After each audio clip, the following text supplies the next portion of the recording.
La crise sanitaire dévoile avec une acuité inégalée une de ces contradictions qui sont au cœur de la dynamique capitaliste.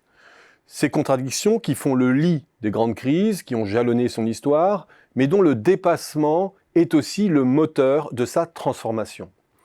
Elles révèlent comme jamais le désir collectif de santé et la priorité des enjeux écologiques dans les préférences des agents. Partout, la protection de la vie humaine a pris le dessus sur la continuité des affaires et partout, l'enjeu environnemental s'est imposé comme moteur de relance. La contradiction contemporaine réside précisément dans le fait que le désir de biens et de services collectifs n'a jamais été aussi élevé dans nos sociétés. J'ai parlé de santé, d'écologie, mais je pourrais encore parler de sécurité ou d'éducation, de justice, etc. Au moment même où le consensus fiscal est le plus fragilisé. Fragilisé sur deux plans. Un, une érosion du consentement de la classe moyenne et des plus riches à payer l'impôt. Et deux, une évanescence des bases fiscales avec la montée des secteurs de l'information et un risque d'évasion croissant qui rendent techniquement de plus en plus compliqué le financement par l'impôt. On demande ainsi toujours plus aux États alors que leur assise financière n'a jamais été aussi faible. Et la résolution de cette impasse trouve son issue dans une explosion des dettes publiques qui interroge sur la soutenabilité du régime. Les économistes ont prétendu résoudre cette tension à travers une marchandisation des biens collectifs et une privatisation partielle de leur gestion qui le ferait sortir au moins partiellement du champ de la sphère publique. D'où le glissement de la notion de bien collectif vers la notion de bien commun.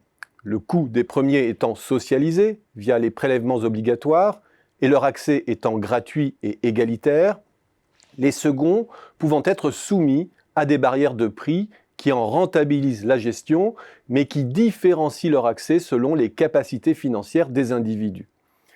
Il en est ainsi du développement d'assurances et de prestataires privés dans le domaine de la santé, de la montée des droits universitaires et de l'autonomie de gestion dans l'éducation, de la mise en place de taxes et de péages pour gérer la rareté et la pollution en matière environnementale.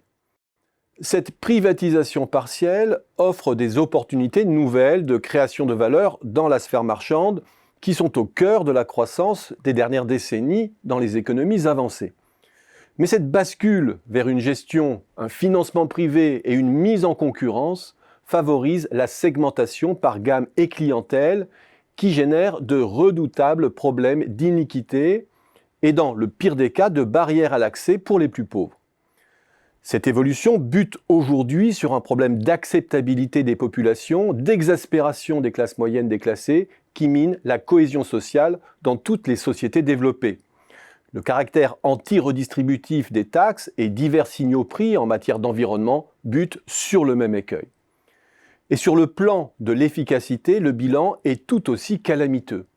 Le désir ou le besoin de biens collectifs atteignent de telles proportions aujourd'hui que les réformes libérales ne parviennent même pas à endiguer la montée de ces dépenses dans les finances publiques.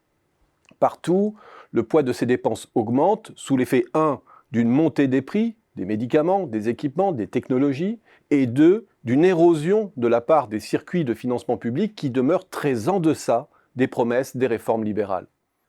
Cette part demeure prépondérante presque partout, et le sous-financement de cette demande collective en pleine expansion conduit à des restrictions de coûts d'équipement, de stock, de personnel et à des déficiences de maillage que la crise sanitaire a mises en relief de façon éclatante.